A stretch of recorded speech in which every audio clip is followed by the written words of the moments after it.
आनंदमय कोश की 3 उपलब्धियां समाधि, स्वर्ग और मुक्ति। आनंद जीवात्मा का लक्ष्य है, उसे प्यास इसी की है।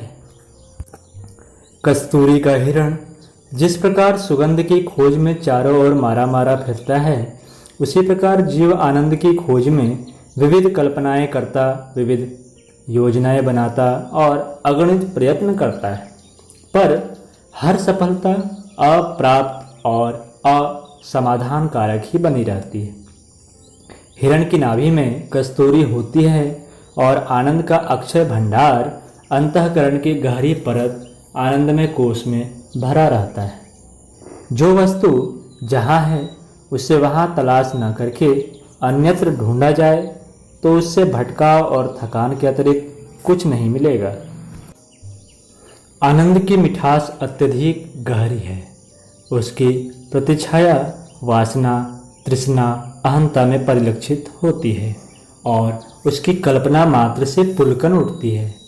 प्रतिध्वनि में जब इतनी मधुरता है तो ध्वनि में कितनी अधिक उत्कृष्टता होगी। आनंदमय खोज में प्रवेश करके ही जीवात्मा को परम तृप्ति का संतोष मिल सकता है। यही जीवन का लक्ष्य है। इसी की आशा पर प्राणी जीवित है। इसी के लिए वह शरीर बंधन में बंधने को तैयार हुआ है। कहा गया है, बृहदारण्यक उपनिषद में ऋषि कहते हैं, इस आनंद के प्राप्त होने की आशा से ही समस्त प्राणी जीवित रहते हैं। तैत्तिरीय उपनिषद में ऋषि कहते हैं, आनंद से सब प्राणी पैदा होते हैं और आनंद में ही वे जीवित रहते हैं। अंत में आनंद में ही वे जय को प्राप्त होते हैं। योग रसायनम में कहा गया है, उस समय योगी को महान आनंद का अनुभव होता है जिसे वही जानता है, मैं वर्णन नहीं कर सकता। बोधि चर्यावतार में कहा गया है, जीव जब दुख बंधन से मुक्त होते हैं तब उससे बोधिसत्व के हृदय में जो आनंद का समुद्र उमड़ पड़ता है उतना ही तो पर्याप्त है। रसहीन शुष्क मोक्ष से क्या प्रयोजन। तैत्तिरीय उपनिषद में कहते हैं, भगवान रसमय या रस स्वरूप है। उसी रस को पाकर मनुष्य आनंद का अनुभव करता है। यदि वह आकाश की भांति सर्वत्र ओतप्रोत आनंदमय मूल तत्व न होता तो कौन अपान और प्राण रूप क्रियाओं से युक्त जीवन मात्र में आनंद का अनुभव करता। वास्तव में वही तत्व प्रत्येक प्राणी के आनंद का मूल स्रोत है। परमेश्वर को रस कहा गया है। यह रस भौतिक नहीं, आत्मिक है। उसे उल्लास, संतोष, तृप्ति और शांति जैसी दिव्य संवेदनाओं में अनुभव किया जाता है। इसकी उपलब्धि आंतरिक उत्कृष्टता के साथ अविच्छिन्न रूप से जुड़ी हुई है। अंतरात्मा जितनी पवित्र और उदात्त बनती जाती है, उसी अनुपात से यह आनंद बढ़ता है। यह उत्कृष्ट दृष्टिकोण तथा उच्च स्तरीय कर्म परायणता पर निर्भर है। निकृष्ट चिंतन और भ्रष्ट क्रियाकलाप के रहते अन्य किसी उपाय से इस आनंद का दर्शन हो नहीं सकता। आनंद की आकांक्षा करने वाले हर व्यक्ति को आनंदमय कोश की गहराई में उतरकर उस उद्गम स्रोत तक पहुंचना पड़ता है जहां से दिव्य आनंद की प्रकाश किरणें फूटती है। आनंद का स्वरूप, आधार और स्थान विदित हो जाने पर मान्यता स्थिर होती है। क्या करने से क्या मिलता है, यह निश्चित हो जाना ही भ्रांति का निवारण है। वस्तु स्थिति का ज्ञान ही तत्व ज्ञान है। आत्मिक समस्याएं ही सबसे बड़ी समस्याएं हैं। उन्हीं के समाधान से वास्तविक समाधान होता है। अस्तु अंतरात्मा की उलझनों को सुलझा देने वाले ज्ञान को ही ब्रह्म ज्ञान, तत्व ज्ञान, आत्मज्ञान और सद्ज्ञान आदि के नाम से पुकारते हैं। आनंद प्राप्ति के लिए सर्वप्रथम इसी आंतरिक समाधान और दिशा निर्धारण का प्रयत्न करना पड़ता है। समाधि इसी स्थिति का नाम है। आनंद की उपलब्धि में सर्वप्रथम इसी का प्रयत्न किया जाता है। समाधि से मतलब मूर्छित हो जाना माना जाता है। हठ योग के अंतर्गत ऐसे प्रयोग भी हैं जिनमें श्वास क्रिया रुकती और हृदय की धड़कन घटती है। वैसी दशा में चेतना निश्चेष्ट होकर बहुत समय तक पड़ी रहती है। चेतन और अचेतन को गहरी निद्रा में सुलाकर पूर्वाग्रहों एवं पूर्व संस्कारों की उत्तेजना शांत करना इसका उद्देश्य माना जाता है। ऐसा समय हर किसी के लिए सरल नहीं है। उसके लिए नाड़ी शोधन, चक्र भेदन और प्राण साधना जैसी अनेक कठिन मंजिलें पार करनी पड़ती है। वह विशेष लोगों का विशेष कृत्य है। सर्वसाधारण की समाधि वह है जिसमें जीवन की दिशाधारा अस्त व्यस्त न रहकर उसे न रहने देकर एक सुनिश्चित मार्ग पर प्रवाहित की जाती है। वर्षा का पानी मारा मारा फिरे तो उससे हानि ही होगी। नदी नाले के माध्यम से उसके बहने में ही लाभ है। चिंतन की दिशा निर्धारित हो जाना और आकांक्षाओं एवं विचारणाओं का उत्कृष्टता की दिशा में बहने लगना ही समाधि है। समाधि का अभ्यास होने पर बिखराव भटकाव समाप्त होता है और चिंतन तथा कर्म का समुचित लाभ मिल सकने की स्थिति बन जाती है। इसलिए आनंदमय कोश की साधना के प्रथम चरण में समाधि परक प्रयोग किए जाते हैं। यह जागृत समाधि है। इसमें मूर्छित होने की आवश्यकता नहीं पड़ती, वरन प्रलोभन एवं भय की उत्तेजनाओं को शांत करना पड़ता है। ऐषणाओं के आवेश ठंडे पड़ने पर मनुष्य अपना लक्ष्य देख पाता है। निर्धारित दिशा में चल पड़ने की बात इससे पूर्व बन ही नहीं पड़ती।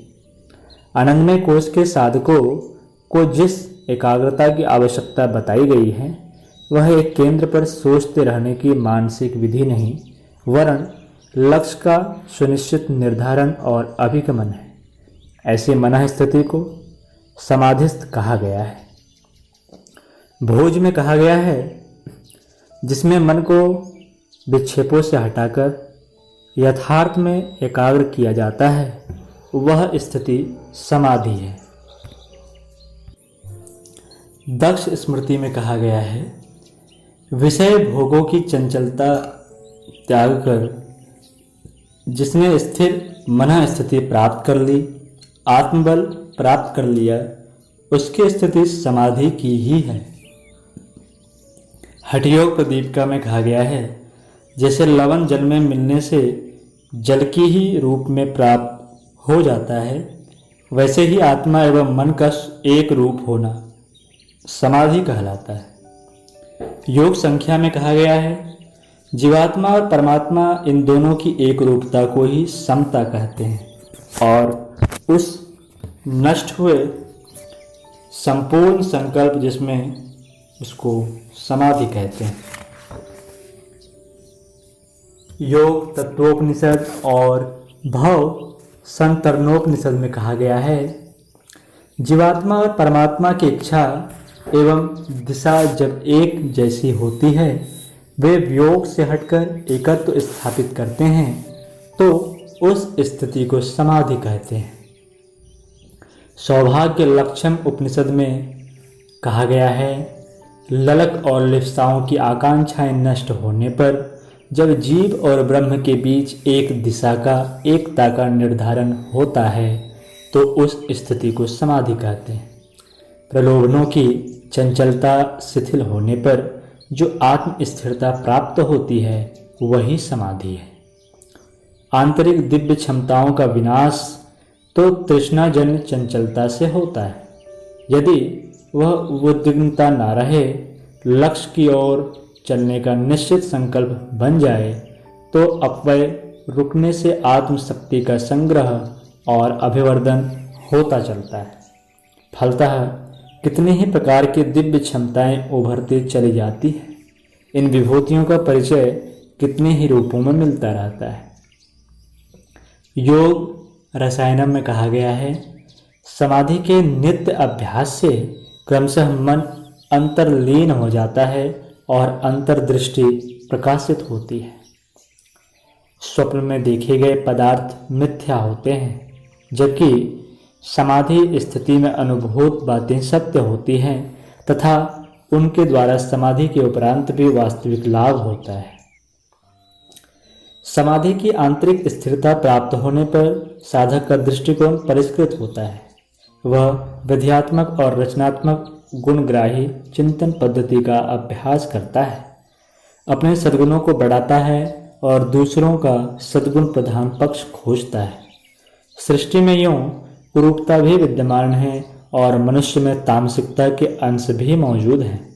बदलने और सुधारने के लिए रचनात्मक प्रवृत्ति की आवश्यकता है।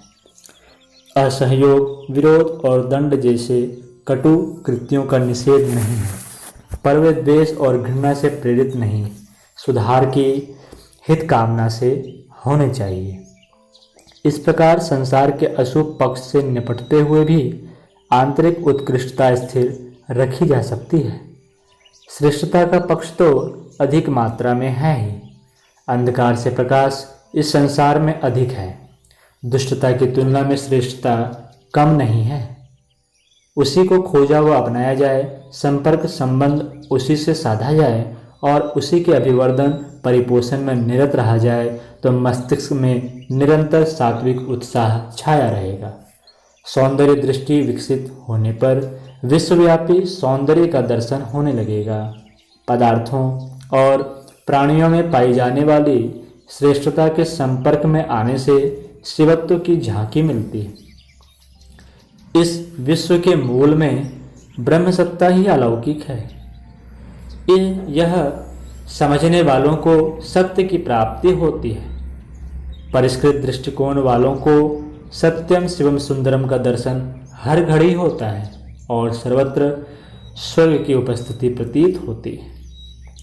महाभारत के वन पर्व में कहा गया है, वाणी की पवित्रता, कर्मों की पवित्रता, जलात्मक पवित्रता, जो स्थान या अवस्था इन तीन पवित्रताओं से युक्त हो वही स्वर्ग है, इसमें संशय नहीं है। योग संध्या में कहा गया है, स्वर्ग के रहने वाले देवता भी इस मनुष्य देह में जन्म की अभिलाषा करते हैं, क्योंकि वह मनुष्य लोग ज्ञान भक्ति द्वारा मोक्ष का साधन होने से श्रेष्ठ है।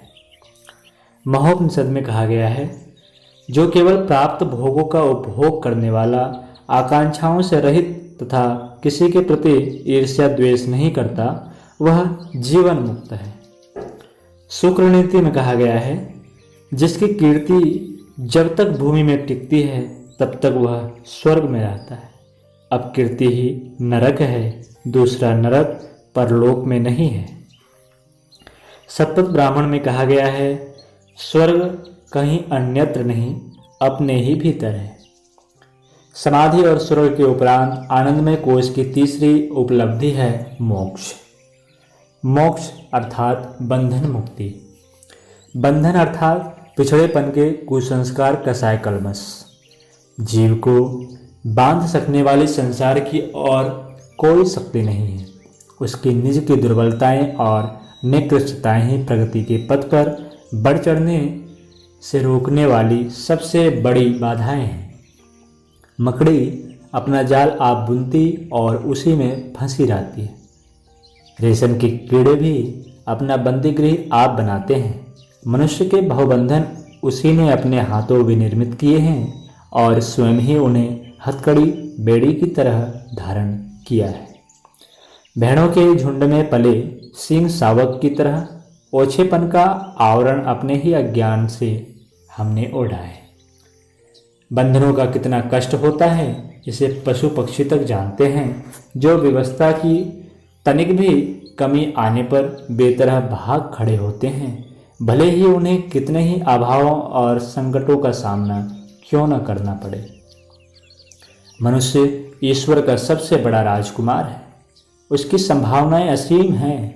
उपलब्ध साधनों का सदुपयोग करके वह इसी जीवन में इतनी उच्च स्थिति में पहुंच सकता है जिसे देवात्मा परमात्मा के समतुल्य कहा जा सके।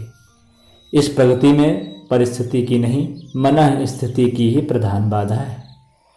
यदि जीवन की सार्थकता के लिए जो करना है उसे समझ और अपना लिया जाए तो फिर वह स्थिति बन जाएगी जिसे ईश्वर की समीपता कहते हैं। मोक्ष इसी का नाम है।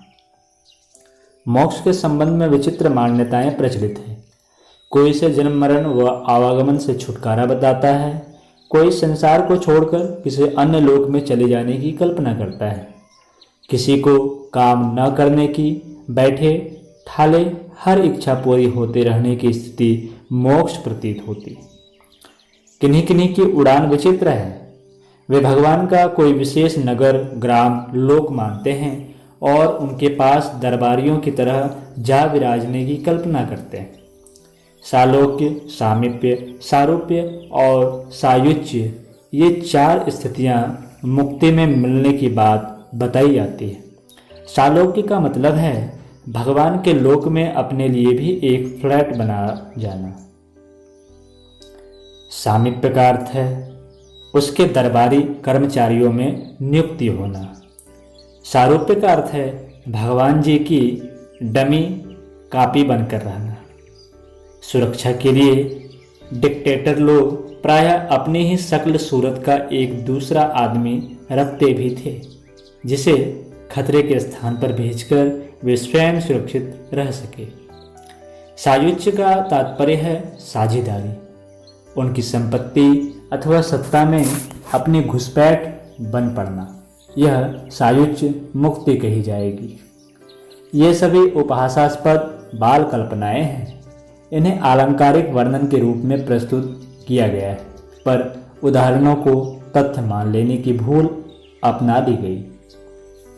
मोक्ष का तात्पर्य है आत्मसत्ता को भौतिक न मानकर विशुद्ध चेतन तत्व के रूप में अनुभव करने लगना।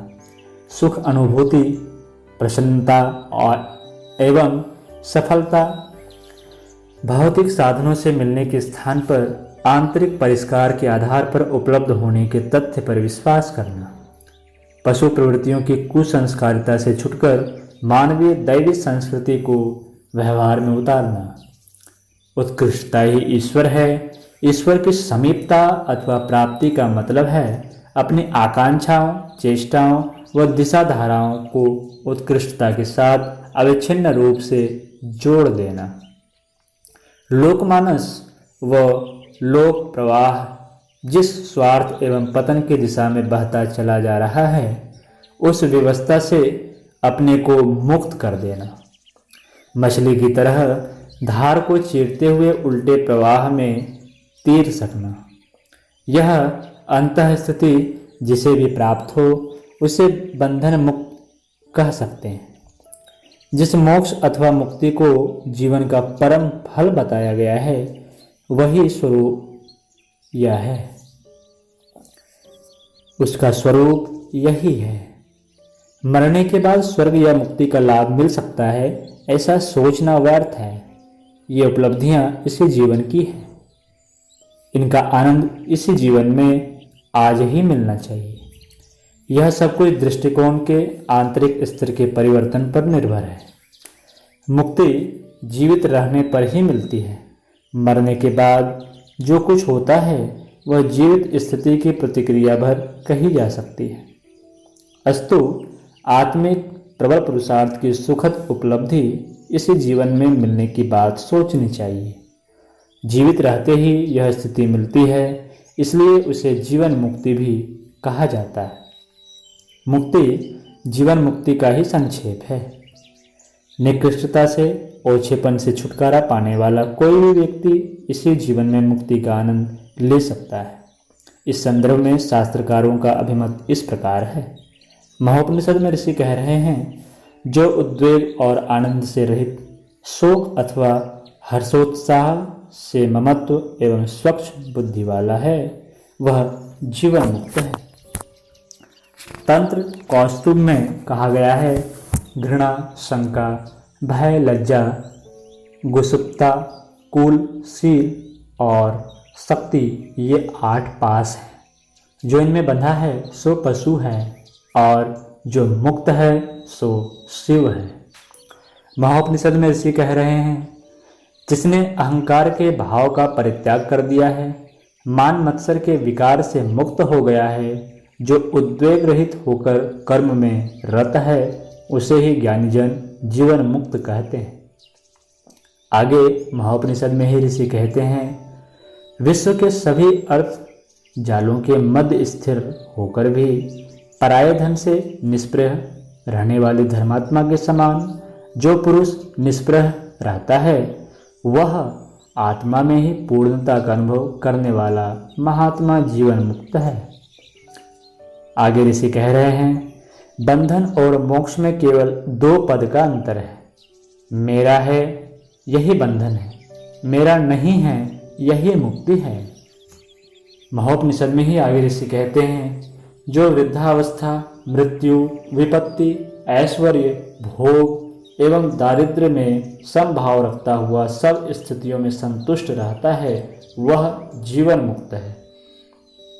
योग वासिष्ठ में ब्रह्मर्षि वशिष्ठ कहते हैं, जैसे पक्षी आकाश में दोनों पंखों से उड़ते हैं इसी प्रकार ज्ञान और कर्म से मुक्ति प्राप्त होती है।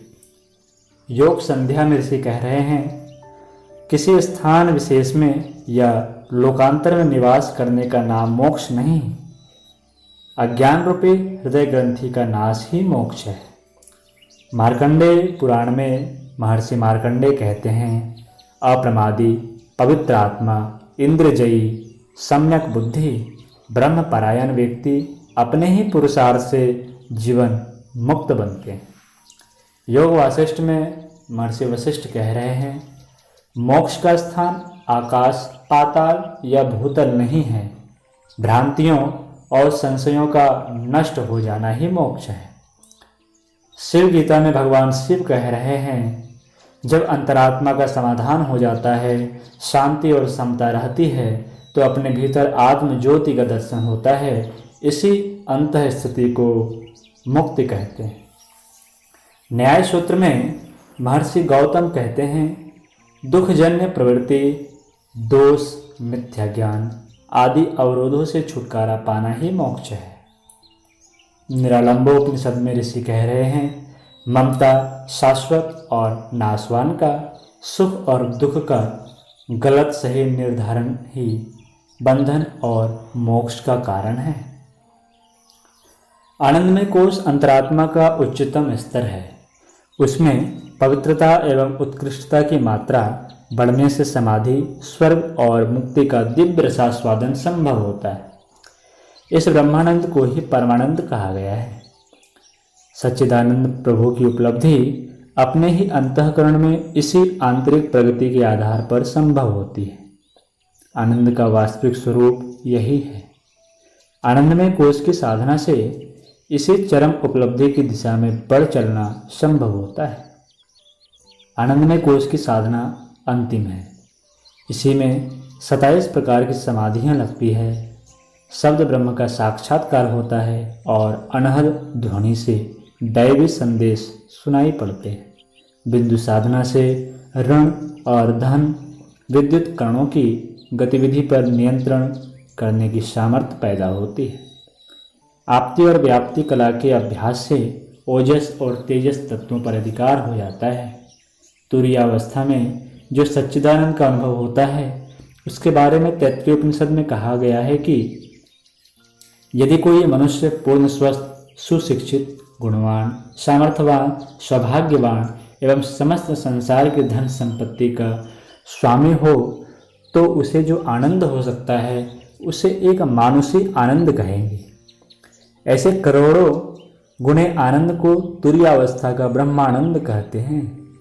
इस सुख का आस्वादन करके मनुष्य कृत्य हो जाता है। इन 5 कोशों को पार करना और पार करने की इस यात्रा के समय में प्राप्त होने वाले सुखों एवं चमत्कारों का प्रत्यक्ष करना गायत्री साधना द्वारा ही होता है। अन्य अभ्यासों से साधना में बहुत समय तथा श्रम लगाना पड़ता है, फिर भी पूर्ण सफलता नहीं मिलती। योगी जनों का कष्ट साध्य लंबा मार्ग गायत्री द्वारा बहुत सरल हो जाता है और घर में रहते हुए गृहस्थ व्यक्ति वनवासी तपस्वियों जैसी सफलता प्राप्त कर लेता है। 5 बंधनों से छुटकारा पाकर परम लक्ष्य को प्राप्त करना जितना इस मार्ग से सरल है उतना और किसी मार्ग से संभव नहीं।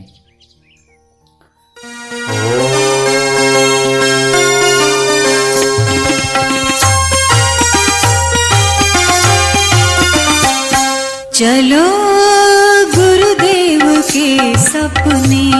सजाने की शपथ ले ली।